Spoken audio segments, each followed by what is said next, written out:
Bonsoir à tous, bienvenue au flash de 18h sur la télévision du Burkina.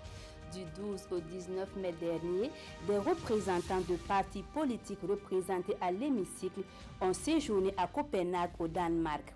Une visite initiée par le Centre pour la gouvernance démocratique avec l'appui financier de l'ambassade du Danemark au Burkina Faso. Aujourd'hui, les chefs de partis politiques ont reçu le rapport de cette mission. Et le moins que l'on puisse dire, c'est que ce rapport trace les sillons d'un dialogue politique inclusif.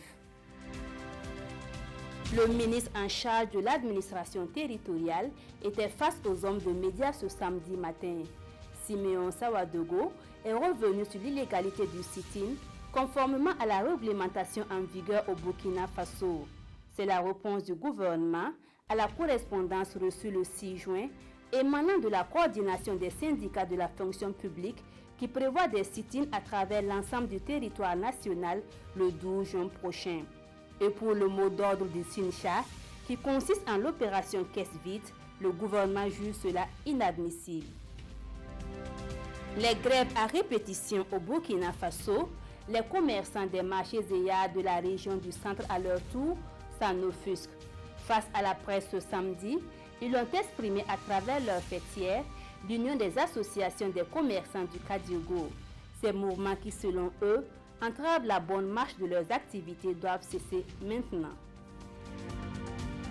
Le Britannique militaire du Kadiogo récompense ses meilleurs élèves de l'année académique 2017-2018. Et ce sont Apollinaire Yamego de la classe de 5e et Erwin Poussi de la seconde qui sont sacrés meilleurs élèves.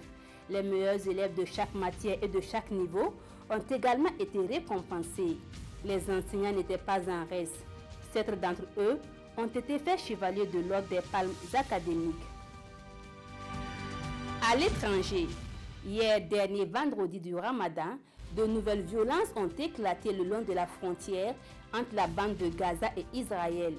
Au jet de pierre, au lancement de cerfs-volants et de ballons incendiaires, les soldats israéliens ont répliqué à coups de balles réelles et de gaz lacrymogène.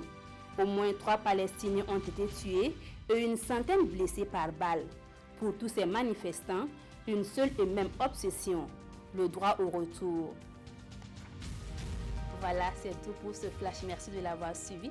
L'information revient à 20h avec Nathalie Kaouré.